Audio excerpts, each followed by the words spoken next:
as much excitement we're seeing for Ethereum and ETH 2.0 and the DeFi ecosystem on ETH, we're seeing some substantial excitement for Cardano. So would you give me your updated thoughts on Cardano in 2021 and what you would say, how many Cardano ADA do you need to be quote unquote wealthy? Yeah, so in my opinion, I love Cardano.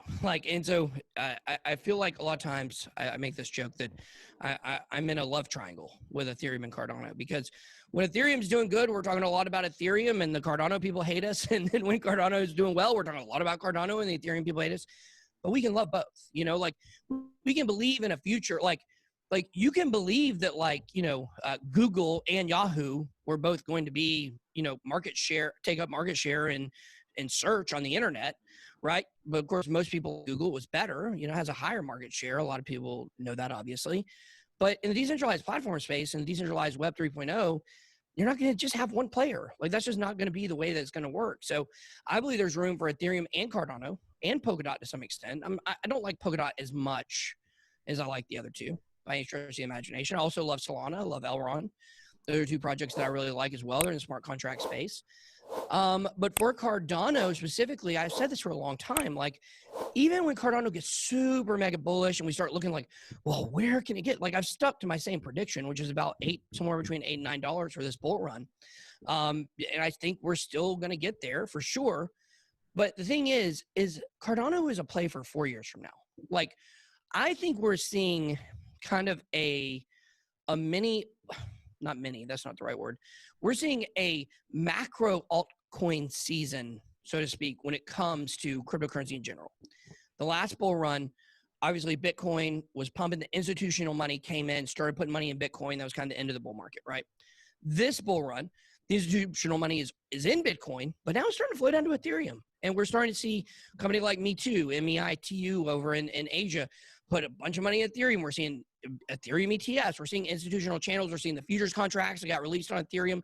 They went from, I think it was 27 million at the end of Q4 last year to 3 billion at the end of Q1.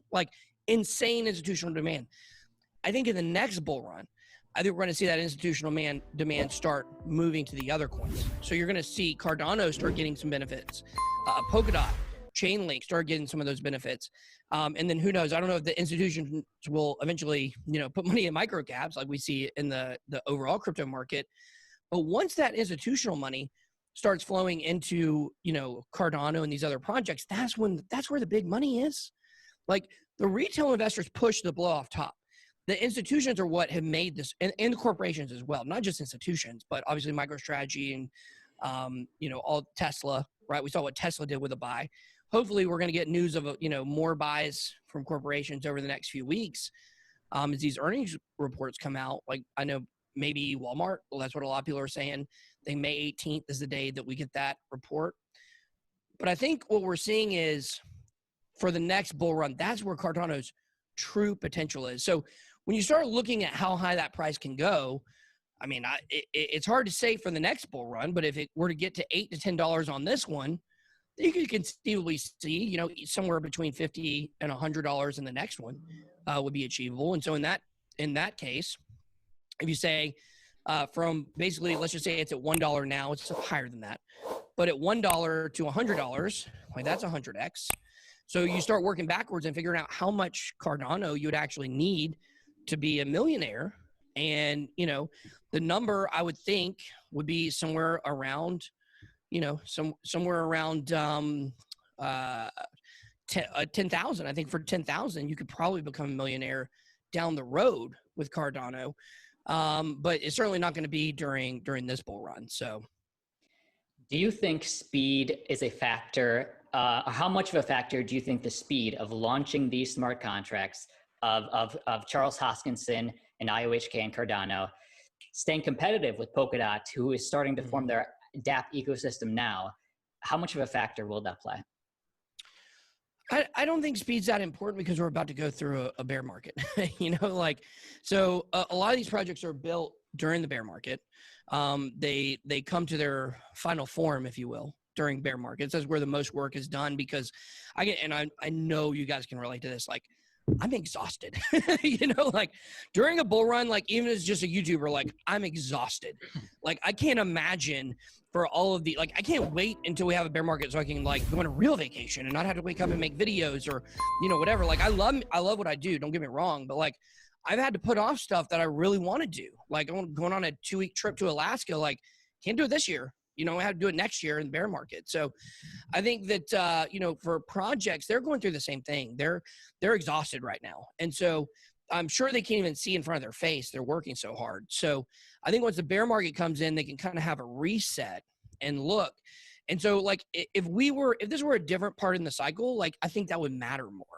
But right now, everything's speculative, right? Like we're not investing in Cardano because we think it's going to be a great platform.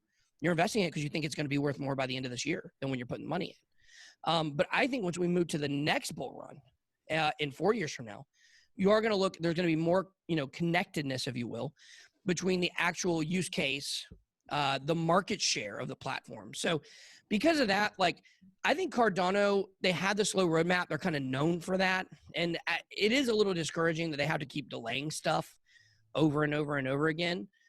But you got to admit, it seems like a pretty smart plan. Like launch it the peak of the last bull run, right? Like launch the coin, the peak of the last bull run, and have it come to its, you know, to where it is now during the peak of this bull run, where it's actually like decentralized and having the governance and smart contracts and all that. Like, seems like maybe that was the plan the whole time, you know, to really be launching it during the heat of the bull run. So sometimes I think he planned it all. Like, honestly, I think he planned the entire roadmap of Cardano, delays everything to be based upon the peaks of these markets. So I think we'll see the same thing in the next one. And, you know, it's exciting to look at where Cardano and Polkadot are from the perspective of they're both about where Ethereum was in 2018.